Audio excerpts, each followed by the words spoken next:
Mes très chers et bien-aimés sœurs et frères, ainsi que d'éventuels profanes qui pourraient regarder cette vidéo, je tenais à m'adresser à vous aujourd'hui concernant un événement qui s'est passé hier soir à minuit, heure de Paris.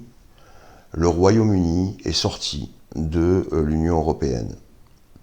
Il s'agit d'un véritable séisme, aussi bien politique mais aussi philosophique. Parce que dans l'idéal maçonnique qui est de rassembler ce qui est épars, beaucoup de frères et de sœurs pourraient être déçus en disant « ben voilà des ouvriers qui se dispersent ». Eh bien non, eh bien non. Selon Freemasonry Today, à savoir l'organe de diffusion de presse interne à la Grande Loge Unie d'Angleterre, il apparaît que plus de 60% des frères, s'il n'y a pas de sœurs, dans la Grande Loge Unie d'Angleterre, les frères de cette obédience auraient voté en faveur du Brexit lors du référendum de 2016, à contrario des dirigeants de l'obédience qui, eux, ont été favorables au Remain.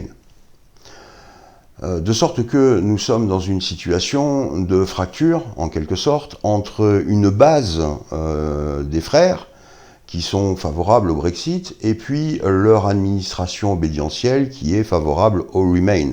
Et ce qui est finalement l'illustration de ce qui s'est passé depuis 3 ans, à savoir le peuple britannique qui a voté majoritairement pour le Brexit, alors que leurs représentants à la Chambre des communes, eux, étaient majoritairement favorables au Remain.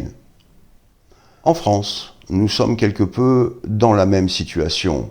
Je peux croiser des frères, des sœurs, qui sont plutôt favorables à l'idée de sortie de l'Union européenne.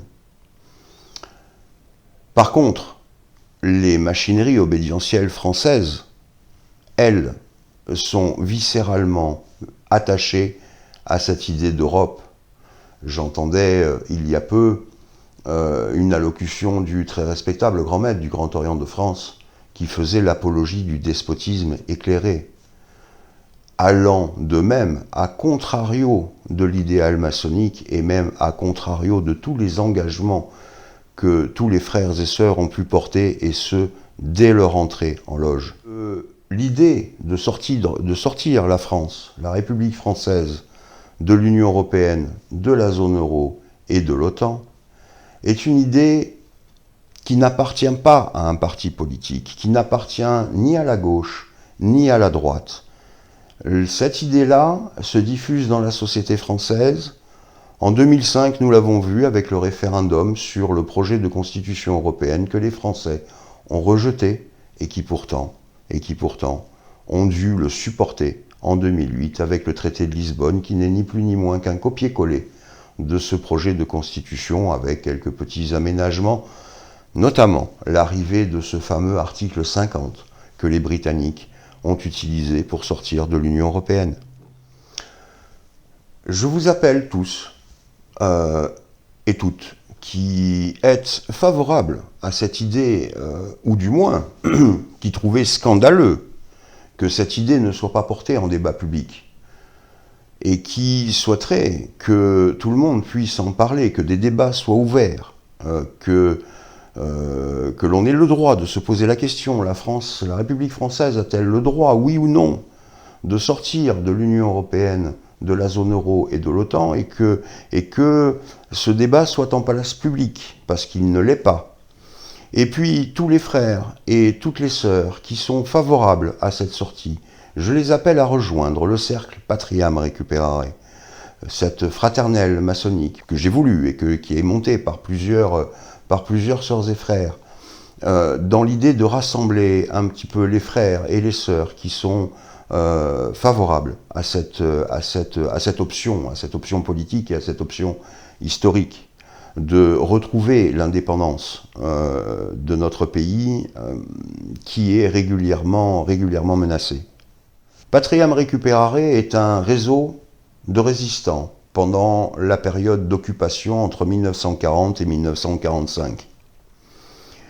C'est un réseau qui à la base était maçonnique et qui petit à petit s'est ouvert aux profanes avec des actions plus ou moins radicales et plus ou moins, plutôt plus que moins, radicales et armées. Nous n'en sommes pas là, heureusement. Mais toutefois, la situation est un petit peu identique. Notre pays est en train de nous être volé et nous voulons le récupérer. C'est par hommage envers tous les frères et tous les sœurs qui ont su, dès le mois de juin 1940, dès que ces ordonnances scélérates de dissolution des institutions maçonniques a été prononcée par le maréchal Pétain, ont dit non. Des ateliers clandestins se sont montés, l'atelier Liberté à Paris, mais aussi cet atelier qui est cher à mon cœur, puisque j'ai l'honneur d'en être le premier maillet aujourd'hui, Dieu et liberté dans le sud de la France. Cet hommage à ces frères qui ont su dire non, nous le portons aujourd'hui et nous avons décidé d'appeler cette fraternelle le cercle Patriam Recuperare en leur honneur.